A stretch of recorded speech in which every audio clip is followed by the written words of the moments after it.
வாட்டி ரீகேப் மட்டும் பார்ப்போம். மாநகராட்சி வந்து எவ்வளோ மக்கள் மாநகராட்சி அப்படின்னு ஒரு அரசு அறிவிக்குதுன்னா அதில் எவ்வளோ மக்கள் தொகை இருப்பாங்கன்னா 10 லட்சம் பேருக்கு 10 லட்சத்துக்கு அதிகமாக இருந்தால் அது மாநகராட்சி அப்படின்ட்டு கவர்மெண்ட் வந்து அனௌன்ஸ் பண்ணும். தமிழ்நாட்டில் வந்து தற்போது எத்தனை மாநகராட்சிகள் இருக்குன்னா 21 மாநகராட்சிகள் வந்து இருக்குது. இந்தியாவின் மிக பழமையான உள்ளாட்சி அமைப்பு எதுன்னா சென்னை. எப்போது வந்து உருவாக்கப்பட்டதுன்னா 1688. உள்ளாட்சி அமைப்புகளில் வந்து பார்த்திங்கன்னா நகர்ப்புற உள்ளாட்சி கிராமப்புற உள்ளாட்சின்னு பிரிக்கிறாங்க. நகர்ப்புற உள்ளாட்சியில் வந்து என்னென்ன வரும்னா பேரூராட்சி, நகராட்சி, மாநகராட்சி வரும். அதே கிராமப்புற உள்ளாட்சியில் வந்து ஊராட்சி, ஊராட்சி ஒன்றியம், மாவட்ட ஊராட்சி அப்படின்றது உள்ளாட்சி அமைப்புகளாக வரும். நகராட்சியில் வந்து எவ்வளோ மக்கள் தொகை இருப்பாங்கன்னா 1 லட்சத்துக்கும் அதிகமான மக்கள் தொகை கொண்ட பகுதியை வந்து நகராட்சி அப்படின்னு அழைப்போம். தமிழ்நாட்டில் முதல்ல உருவாக்கப்பட்ட நகராட்சி எதுன்னா வாலாஜாபேட்டை. அந்த ரீகேப் மட்டும் பார்ப்போம். நகரத்துக்கும் கிராமத்துக்கும் இடைப்பட்ட ஊர் எதுனா பேரூராட்சி. பேரூராட்சியில் வந்து எவ்வளவு மக்கள் தொகை இருப்பாங்கன்னா 10,000 பேருக்கு வந்து இருப்பாங்க. இந்தியாவில் வந்து முதல் முறையாக பேரூராட்சி என்ற உள்ளாட்சி அமைப்பை வந்து எந்த மாநிலம் அறிமுகப்படுத்தியது அப்படின்னு பார்த்தீங்கன்னா தமிழ்நாடு.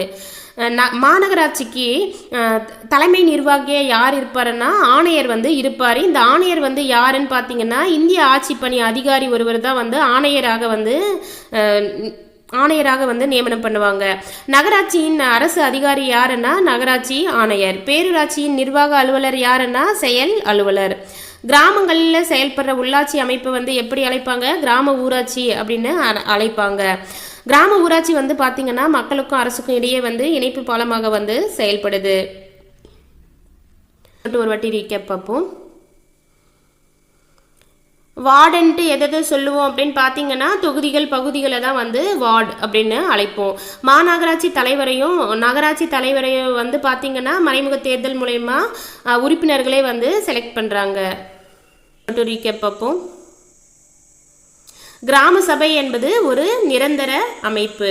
மக்களாட்சி அமைப்பின் ஆணிவேர் எது அப்படின்னு பார்த்தீங்கன்னா கிராம சபை. கிராம சபை கூட்டம் வருஷத்துக்கு எத்தனை முறை நடைபெறும்னா 4 முறை வந்து நடைபெறும். அது எப்போ நடைபெறும்னா ஜனவரி 26, மே 1, ஆகஸ்ட் 15, அக்டோபர் 2. அடுத்து வந்து மட்டும் பார்ப்போம். இது ரொம்ப ரொம்ப முக்கியம். பஞ்சாயத்து ராஜ் சட்டம் வந்து எப்போது வந்து கொண்டு வரப்பட்டதுன்னா 1992 ஏப்ரல் 24. ஸோ வருஷம் கூட பாருங்கள், முன்னாடி 2 ஏப்ரல் 24 முன்னாடி 9 அப்படின்ற மாதிரி கூட உங்களுக்கு எது எளிமையாக இருக்கும் அப்படி ஞாபகம் வச்சுக்கோங்க. 92 முடியுது, 4வது மாதம் 24. அந்த 2 மாதமும் சேர்த்து பார்த்தா அதுவும் 24 வர்ற மாதிரி இருக்கும். ஸோ பார்த்துக்கோங்க. ஸோ பஞ்சாயத்து ராஜ் சட்டம் போன்ற அமைப்பு வேண்டும் அப்படின்ட்டு அதுக்கு பெயர் வைத்தவர் யாருன்னு பார்த்தீங்கன்னா மகாத்மா காந்தி. தேசிய ஊராட்சி தினம் எப்போது கொண்டாடப்படுகிறதுனா ஏப்ரல் 24. சிறப்பாக செயல்படும் ஊராட்சி அமைப்புகளுக்கு மத்திய அரசு விருதுகளை வந்து வழங்குறாங்க. உள்ளாட்சி அமைப்பில் பெண்களுக்கான இடஒதுக்கீடு எவ்வளோன்னா முதல்ல வந்து 33% இருந்தது. 2011 வருஷம் வந்து 38% இடங்களில் வந்து பெண்கள் வெற்றி பெற்றதால் எந்த வருஷம் சட்ட திருத்தத்தின்படி 50% இடஒதுக்கீடு பெண்களுக்கு கொடுத்தாங்கன்னா 2016 ஆண்டு தமிழக அரசு சட்ட திருத்தம் பண்ணி பெண்களுக்கு உள்ளாட்சி தேர்தலில் 50% இடஒதுக்கீடை வந்து கொடுத்தாங்க. உள்ளாட்சி தேர்தலை யார் நடத்துவாங்கன்னா மாநில தேர்தல் ஆணையம் வந்து நடத்துவாங்க. அவர்களுடைய உள்ளாட்சி தேர்தல் உறுப்பினர்கள் தலைவருடைய பதவிக்காலம் எவ்வளோன்னா 5 ஆண்டுகள். தமிழ்நாடு மாநில தேர்தல் ஆணையம் வந்து எங்கே இருக்கு அப்படின்னு பார்த்தீங்கன்னா சென்னை கோயம்பேடில் வந்து இருக்கு. தமிழ்நாட்டில் தற்சமயம் எத்தனை மாநகராட்சிகள் இருக்கு அப்படின்னு பார்த்தீங்கன்னா 21 மாநகராட்சிகள் இருக்கு. ஊரக உள்ளாட்சி அமைப்பு வந்து பார்த்தீங்கன்னா ஊராட்சி, ஊராட்சி ஒன்றியம், மாவட்ட ஊராட்சி. நகர்ப்புற உள்ளாட்சி அமைப்பு பேரூராட்சி, நகராட்சி, மாநகராட்சி. கிராம ஊராட்சியில் இருக்கக்கூடிய கிராம சபை வந்து ஒரு நிரந்தர அமைப்பு.